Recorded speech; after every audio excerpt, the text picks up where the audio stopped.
ఓం నమ శివాయ, శ్రీ మాత్రే నమః. మిత్రులకి, శ్రీభిలాషులకి, అలాగే ఇంతగా ఆదరిస్తున్న యూట్యూబ్ ప్రేక్షకులందరికీ కూడా పేరు పేరు ధన్యవాదాలు.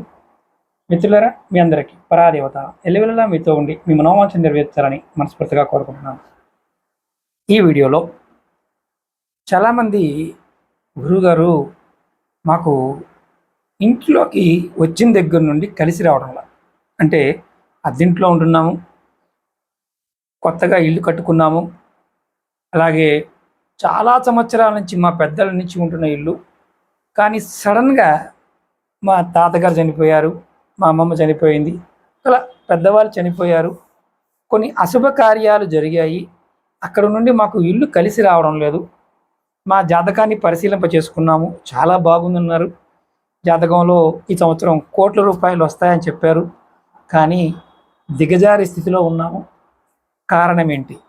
ఏ కారణం చేత మాకు ఇటువంటి పరిస్థితి ఏర్పడింది అని చాలామంది అడగడం జరిగింది. వారందరి కోసం కొన్ని అతి పురాతనమైన వాస్తు, జ్యోతిష్యము, ఆయుర్వేదానికి సంబంధించిన ఈ మూడు కలగలుపుగా ఉన్న కొన్ని పురాతనమైన పరిహారాలు ఉన్నాయి. వీటిని చేయటం వల్ల మనం నవగ్రహ దోషాల నుండి, భూత ప్రేత పిశాచి బాధల నుండి, అలాగే బలవన్ మరణం ద్వారా ప్రేతగా మారిన వారు, ఆత్మలుగా మారిన వారి నుండి, అలాగే జనఘోష, నరఘోష, కనుదృష్టి ఇలాంటి వాటి నుండి బయటపడడానికి మనం ఈ మూడు కలిపి ఉన్న అతి పురాతనమైన పరిహారాన్ని ఈరోజు తెలుసుకుందాం. అలాగే మీకు ఈ వీడియో నచ్చినట్లయితే లైక్ చేయండి, ఛానల్ని కొత్తగా చూసే మిత్రులు సబ్స్క్రైబ్ చేసుకొని పక్కనే ఉన్న గంట సింబల్ని యాక్టివేట్ చేసుకొని 10 మంది మిత్రులకి ఈ వీడియో షేర్ చేయండి. అలాగే ఎవరైనా సరే జాతక సమస్యలు ఉన్నవారు, అలాగే జాతక పరిశీలన చేయించుకోవాలి అనుకునేవారు, వీడియో డిస్క్రిప్షన్లో నెంబర్ ఇచ్చాను, ఆ నెంబర్కి కాంటాక్ట్ చేసి మీరు అపాయింట్మెంట్ తీసుకోవచ్చు. ఇప్పుడు ఈ పరిహారాలు మనం ఎలా చేయాలి? కొన్ని మీ అందరికి మీరు చేసుకోవచ్చు, కొన్ని మీరు పండితుల ద్వారా, తంత్రవేత్తల ద్వారా, జ్యోతిష్యుల ద్వారా మీరు చేసుకోవచ్చు. మీరు ఇందులో నేను చెప్పబోయే పరిహారాలు మీరు ఎన్ని చేయగలుగుతారో ప్రయత్నించండి. మొట్టమొదటిగా మీకు ఏదైనా ఇల్లు కొనుక్కున్నప్పుడు కానీ, అద్దెకు వెళ్ళినప్పుడు కానీ మీరు గుర్తించవలసిన విషయం ఏంటంటే, ఆ ఇల్లు అంతకుముందు ఎన్ని రోజులుగా ఖాళీ ఉంది అనేది మీరు అడగాలి. కొన్ని సందర్భాలలో ఎవరైనా బలవన్ మరణం చెంది ఉన్నా, ఒక 6 నెలల వరకు ఖాళీగా ఉన్నా, కొన్ని నకారాత్మకమైన శక్తులు ఆ ఇంట్లోకి వచ్చి కూర్చుంటాయి. అవి మనం ఇల్లు చూసుకుంటాం, బాగా నచ్చుతుంది, మనం పని మనుషులతో క్లీన్ చేపిస్తాం, తర్వాత మనం పాలు పొంగిస్తాం, ఇంట్లోకి వెళ్ళిపోతాం. వెళ్ళిన తర్వాత మనకు సమస్యలు మొదలవుతాయి. వెళ్ళిన రోజు నుంచి మొదలవచ్చు, కొంతమంది కొంత లేటుగా మొదలవుతాయి. అలాంటప్పుడు మనం ఏమనుకుంటామంటే, స్థలం మారాం కాబట్టి మనకి ఇబ్బందులు వచ్చాయి అనుకుంటాం. కానీ మీరు ఎప్పుడైతే ఆ కొత్త ఇంట్లోకి వెళ్తారో ఆ ఇంట్లో మీరు ఖచ్చితంగా కొన్ని పనులు చేయాలి. ముందుగా ఆ ఇంటి లోపల మీరు ఉప్పు నీళ్ళని లేదా పట్టిక నీళ్ళని, నీళ్ళల్లో పట్టిక కలిపి కానీ ఉప్పు కలిపి కానీ ఆ ఫ్లోర్ని క్లీన్ చేయించండి, మొట్టమొదటిది. రెండవది, ఆ ఇంటిలో మీరు ధూపం వేయించండి. ఎలాంటి ధూపం వేయాలి? కొన్ని పదార్థాలు ఉంటాయి, చెప్తాను, వాటికి ధూపం వేయండి. తెల్ల ఆవాలు, గుగ్గిలము, సాంబ్రాణి, బిర్యానీ ఆకు, లవంగలు, యాలకులు, దాల్చిన చెక్క, మిరియాలు, అలాగే వీటిని పౌడర్ చేసి ఆవు పిడకని కాల్చి దాని మీద ఈ పౌడర్ని వేస్తూ అన్ని గదులు చూపించండి. అది బాత్రూమ్ దగ్గర నుండి అన్ని గదులు. ఇది మీరు ఇంటిలోకి వెళ్ళిన తర్వాత చేయవలసిన పని. ఆ తర్వాత వరుసగా ఒక 21 రోజుల పాటు మీరు ఏదైతే ఇంట్లోకి వెళ్ళారో అక్కడ పసుపు కలర్ ఆవాలు దొరుకుతాయి బయట మార్కెట్లో. వాటిని రోజు ఉదయం పూట మీరు నిద్రలేవగానే అన్ని గదుల్లో చల్లండి. బాత్రూమ్ వదిలేసి అన్ని గదుల్లో చల్లండి. తర్వాత మీకు పని మనుషులు వచ్చినప్పుడు వాటిని ఊడిపించి బయట పోస్తూ ఉండండి. అంటే బయట ఎక్కడ డస్ట్బిన్లో పోసేయచ్చు. ఇలా చేయటం వల్ల ఏమవుతుందంటే, ఒకవేళ ఆ ఇంటిలో ఏదైనా నకారాత్మకమైన శక్తి ఉంటే ఆ శక్తిని మీరు తనకు తానుగా బయటకు వచ్చే విధంగా ఈ పదార్థాల యొక్క ప్రభావం చేత జరుగుతుంది. ధూపం ఒకటి, తర్వాత ఆవాలు జల్లటం, ఇలా మీరు వరుసగా రెగ్యులర్గా చేయొచ్చు, లేదంటే వారంలో ఒక్కసారి కూడా చేయవచ్చు. ఇది మూడవది. నాలుగవది ఏంటంటే, కంపల్సరిగా మీరు ఇంటి బయట గుమ్మం దగ్గర మీరు కొత్త ఇంటిలోకి వెళ్ళినప్పుడు మీరు ఆ గుమ్మం దగ్గర 100% గుమ్మం శుభ్రం చేసి గుమ్మానికి పసుపు రాసి ముగ్గు వేయండి. అది కూడా ముగ్గు మనకి బయట చాక్ పీసులతో కాకుండా వరిపిండితో ముగ్గు వేయండి.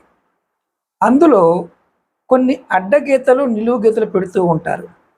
త్రిశూలాల ముగ్గు అని ఉంటుంది. అంటే ఇలా పైకి వేసి త్రిశూలంలాగా మన గీస్తారు. ఇది కంపల్సరీగా గీయండి.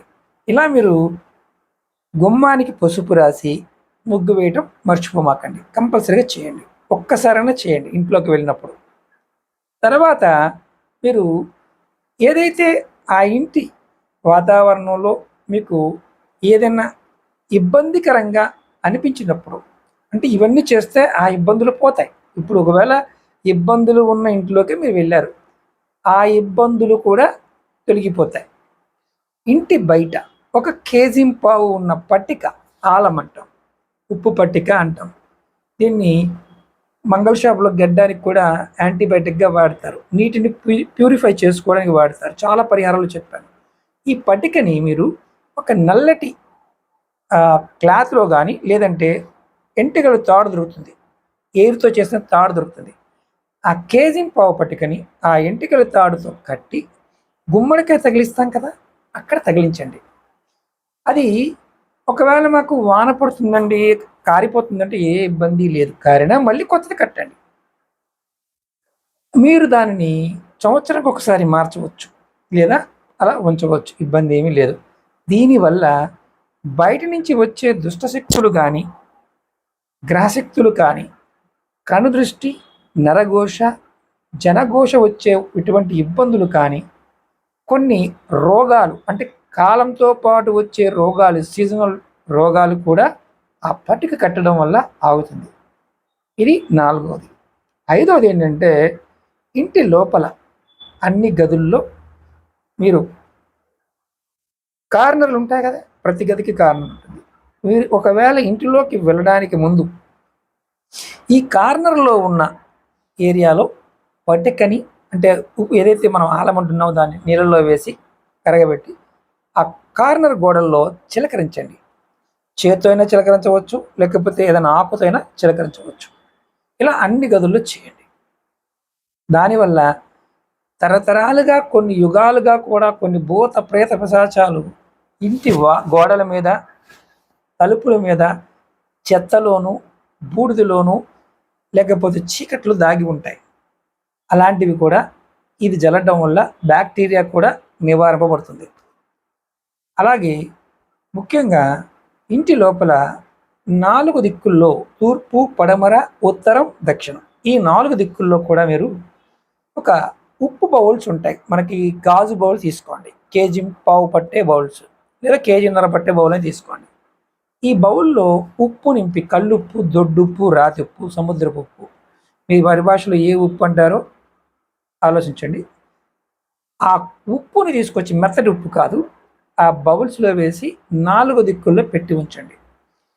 ఒకవేళ మీ ఇంట్లో ఏదైనా దుష్టశక్తి ఉంటే ఆ ఉప్పు నీరుగా మారుతుంది. అలా నీరుగా మారితే ఆ బౌల్తో పాటు కవర్లో వేసుకుని తీసుకువెళ్ళి ఎక్కడ నీళ్ళలో కలిపేయండి. మళ్ళీ కొత్త బౌల్లో మళ్ళీ ఉప్పు పోసి పెట్టండి. అలా ఎన్నిసార్లు మారినా పెట్టవచ్చు. ఒకవేళ మీ ఇంట్లో ఎటువంటి దుష్టశక్తి లేదనుకోండి, అది ఉప్పు నీరుగా మారదు. అప్పుడు మీరు ఏం చేయాలంటే, నెలకొక్కసారి కానీ, లేదా 45 రోజులకు ఒక్కసారి కానీ మీరు ఈ ఉప్పుని మార్చి కొత్త ఉప్పు దాంట్లో వేస్తూ ఉండండి. ఉప్పు కొన్ని రోజులకి, మామూలుగా గాలి తగలడం వల్ల కూడా నీరుగా మారుతుంది. అది కొన్ని రోజులకి. అలా కాకుండా మీ ఇంట్లో 24 గంటల్లోనే మారుతుంది అంటే మాత్రం ఖచ్చితంగా మీ ఇంట్లో నెగటివ్ ఎనర్జీ అంటే దుష్ట శక్తుల యొక్క ప్రభావం ఉందని అర్థం. ఇది అద్దెంట్లో అయినా సొంత ఇంట్లో అయినా సరే ఖచ్చితంగా ఇది చేసుకోవాలి. ఇప్పుడు మనం ఇవి కాకుండా ఇంకా మనం ఏం చెయ్యాలి? మీరు గుర్తుంచుకోండి, మీ బాత్రూంలో మీరు కొత్తగా ఇంట్లోకి వెళ్తారు, బాత్రూమ్ చాలామంది చూసుకోరు. మీ బాత్రూమ్ని శుభ్రంగా కడిగించండి, డుమాక్స్ వేసి కడిగించండి. దానిలో ఒక మట్టి మూకిడి కానీ మట్టి ప్రమిది కానీ పెట్టి, కర్పూరము కానీ పచ్చకర్పూరం కానీ పెట్టి, దాని మీద ఒక లవంగా ఒక యాలకుని పెట్టి మీరు వెలిగించి ఆ పొగని ఆ బాత్రూమ్ మొత్తం వచ్చే విధంగా చూసి తర్వాత దాన్ని తీసేయండి. ఆ కాలిన డస్ట్ని డస్ట్బిన్లో పోయండి. ఇలా చేయటం వల్ల బాత్రూంలో ఉన్న కొన్ని శక్తులు ఉంటాయి. అందులో ఈ బాత్రూంలో రాహు ఎక్కువగా ఉంటాడు. ఎవరి జాతకంలో అయితే రాహు యోగిస్తాడో వాడు అఖండ ఐశ్వర్యాన్ని పొందుతాడు. ఎవడి జాతకంలో రాహు నీచంగా ఉంటాడో, ఇబ్బందికరంగా ఉంటాడో వాడు ఊహాలోకంలో విహరిస్తూ చాలా తప్పులు చేయడానికి అవకాశాలు ఉంటాయి, ఆడవారైనా మగవారైనా సరే. అందుకని ఖచ్చితంగా మీ బాత్రూములని శుభ్రం చేసుకోండి. ఏ రోజులో చేస్తే మంచి ఫలితాలు ఉంటాయి అనే క్వశ్చన్ ఉంటుంది. బుధవారము శనివారం నాడు చేయండి. ఇప్పుడు సొంత ఇంటి వారికి ఏం చేయాలో చెప్తాను. ఇవన్నీ సొంత ఇంటి వారు కూడా చేయవచ్చు. ఎవరైనా సరే మీ ఇంటిలో పెద్దలు మరణించి వారు తీసుకెళ్తారు. ఇంట్లో ఉన్న ఆడవారు, మీరు అక్కడ ఉన్నవారు ఎవరైనా సరే నీళ్ళల్లో ఉప్పు వేసి మీ అన్ని గదులు శుభ్రం చేయండి. పూర్వకాలంలో మనకి మాసకాలు చేసేవారు, సంవత్సరకాలు చేసేవారు. అప్పుడు ఇంటికి సున్నం వేయించేవారు. అప్పుడు సున్నము ఉడకబెట్టి ఆ సున్నాన్ని వేసేవారు. ఇప్పుడు కొంతమంది వేస్తున్నారు, కొంతమంది ఏమి చేయట్లేదు. ఎందుకంటే మరణించిన వారితో పాటు కొన్ని శక్తులు కూడా ప్రభావం చూపిస్తాయి. కాబట్టి ఆ మరణించిన వారి నుంచి వచ్చే వారు మరణించినప్పుడు సరైన స్థితిలో మరణించారా, అనారోగ్యంతో మరణించారా, లేక బలవరణ మరణం చెందారా అనేది కూడా చాలా ముఖ్యంగా మనం చూడాలి. తంత్రంలో బలవరణ మరణం చెందారు అంటే వారికి ఆత్మ త్వరగా పైకి వెళ్ళదు. వారు ఇంటిని పట్టుకొని వేలాడతారు, ఇబ్బందులు కలగజేస్తారు. తర్పణాలు లాంటివి ఇచ్చినప్పటికీ కూడా వారు త్వరగా వెళ్ళరు.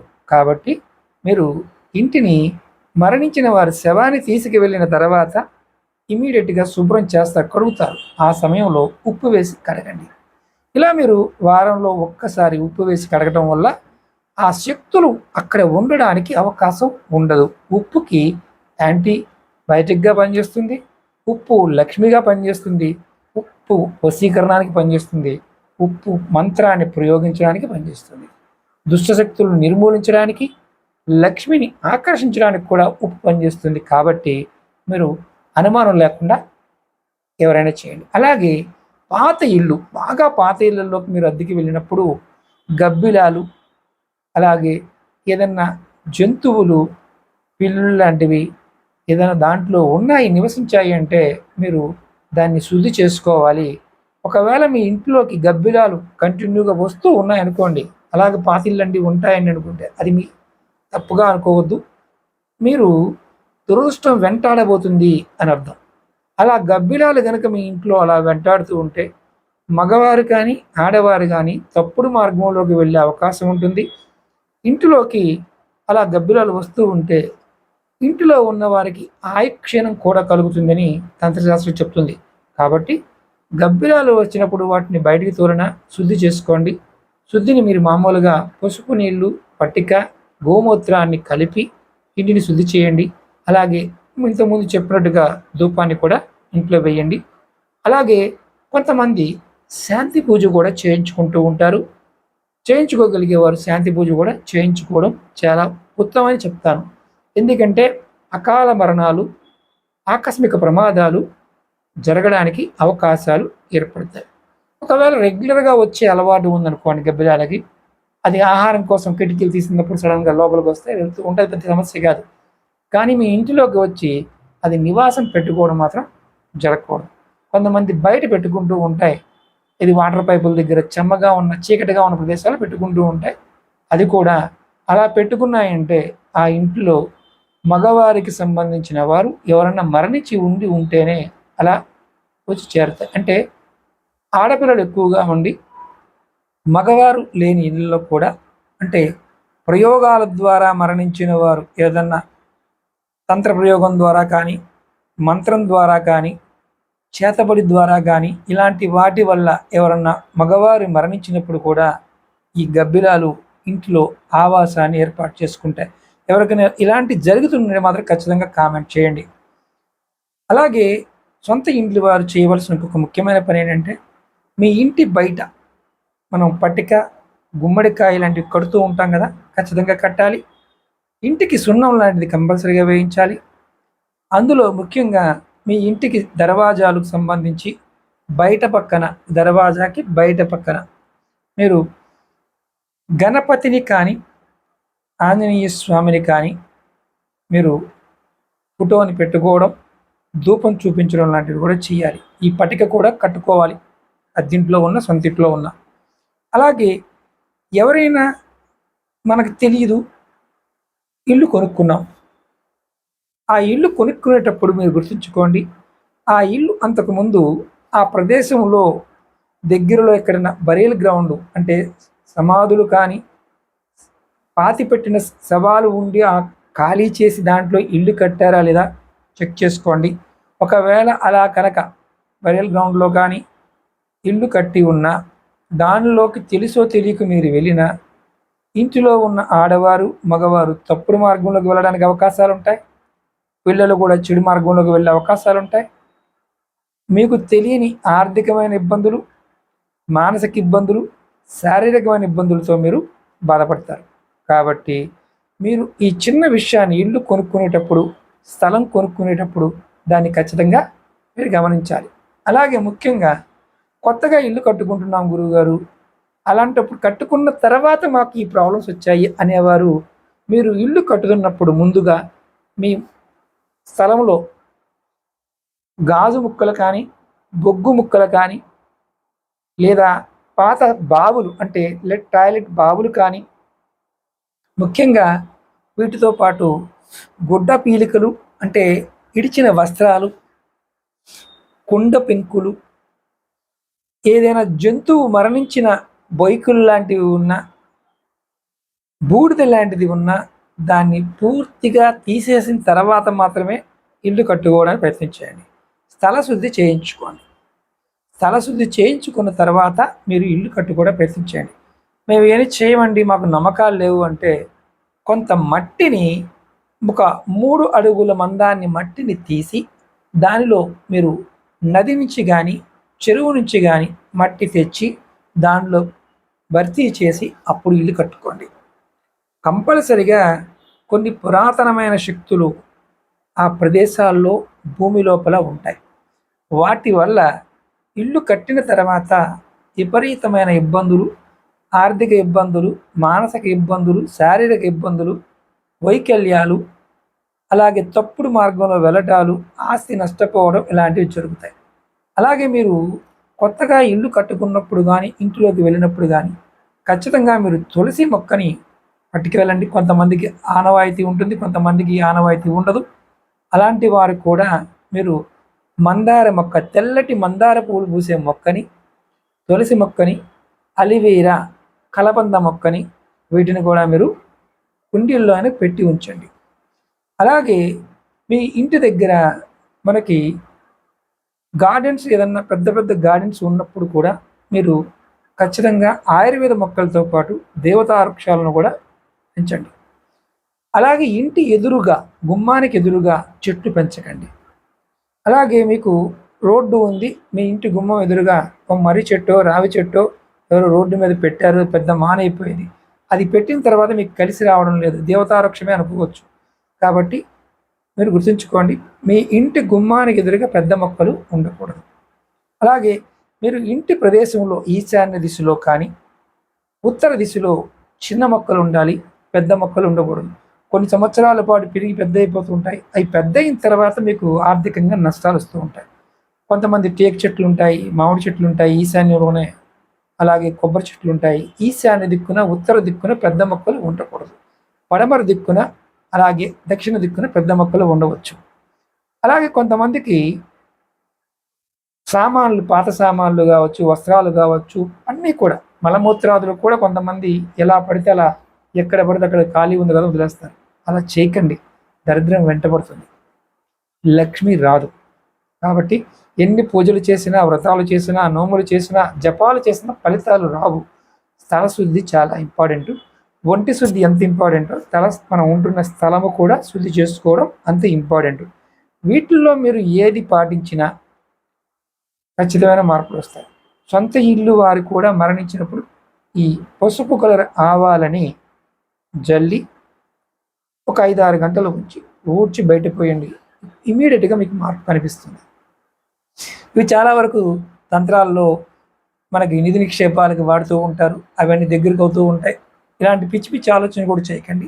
ఇలాంటి మా ఇంట్లో నిధి ఉందన్నారండి, మా ఇంట్లో శక్తి ఉందన్నారండి, మా ఇంట్లో గజ్జిల సౌండ్ వస్తుందండి, అక్కడ బంగారం ఉందండి, ఇవన్నీ రాహు లక్షణాలు కూడా ఉంటాయి. కాబట్టి జాగ్రత్త. ఏదన్నా మీ పేరు మీద రాసి ఉన్నప్పుడు లక్ష్మి మీకు పిలిచి మరీ ఇస్తుంది. మనసు సంబంధించిన విషయాలు కూడా జాగ్రత్తగా మీరు పాటించాలి. ఇవి మీరు దేవతారాధనలో కూడా ప్రతిరోజు ఇంట్లో ఎవరి ఇంట్లో అయితే భగవద్ధ్యానము, భగవంతుడి నామస్మరణ జరుగుతూ ఉంటుందో 90% సమస్యలు తగ్గిపోతాయి. అలాగే పక్షులకి, జంతువులకి, చీమలకైనా ఆహారం పెడుతూ ఉండండి. దానివల్ల కూడా మీకు ఖచ్చితంగా అఖండ ఐశ్వర్యాన్ని పొందుతారు. శ్రీమన్నారాయణ కృప కూడా కలుగుతుంది. మీరందరికీ నా విన్నపం ఏంటంటే, మీరు ఎవరైనా సరే మీరు ఇంట్లో సమస్యలతో బాధపడుతున్నవారు ఈ ప్రయత్నం చేయండి. మనం చాలా వీడియోలు చెప్పడానికి అంటే చాలా చెప్పాను. అందులో మీరు తేలికైనవి ఉన్నాయి, ఖర్చుతో కూడుకున్నవి కూడా ఉన్నాయి. ఇప్పుడు ఇవన్నీ మేము చేయలేము గురువుగారు, మేము సిటీలో ఉంటామంటే వీటికి కొన్ని తావీజులు ఉంటాయి, గృహరక్షా తావీజులు ఉంటాయి. ఇవి మీ గోత్రనామాల మీద ఎవరైతే వ్యక్తులు ఉంటారో ఆ ఇంటి పెద్ద పేరు మీద, ఆడవారైనా మగవారైనా కుటుంబ సభ్యులు అందరి పేరు మీద కొన్ని వనమూలికలతో రక్షా తావీజు కట్టి దాన్ని ఇంటి గుమ్మం పైన తగిలించుకోవడం. దానివల్ల మనం ఎన్ని పాటించలేనప్పుడు ఆ శక్తి వల్ల ఆ ఇంటిలోకి నెగిటివ్ ఎనర్జీ ప్రవేశించడం ఆగిపోతుంది. దానివల్ల కూడా ఫలితం ఉంటుంది. కానీ ఇది ఆ తావీజ్ తయారు చేయడానికి 2 రోజులు పడుతుంది. మీ వ్యక్తిగతంగా పేర్ల మీద తావీజ్ చేయాలి. తావీజ్ ఖరీదు కూడా ఎక్కువే ఉంటుంది. ఒకవేళ ఎవరైనా అలా తావీజ్ కావాలనుకునేవారు, గృహరక్షా తావీజ్ కావాలనుకునేవారు వీడియో డిస్క్రిప్షన్లో నెంబర్ ఇస్తాను, ఆ నెంబర్ కాంటాక్ట్ చేసి తీసుకోవచ్చు. అలాగే మీకు ఈ వీడియో నచ్చినట్లయితే లైక్ చేయండి, ఛానల్ని సబ్స్క్రైబ్ చేసుకోండి, పక్కనే ఉన్న గంట సింబల్ని యాక్టివేట్ చేసుకొని ఈ వీడియోని 10 మంది మిత్రులకి షేర్ చేయండి. ఓం నమః శివాయ. శ్రీమాత్రే నమః.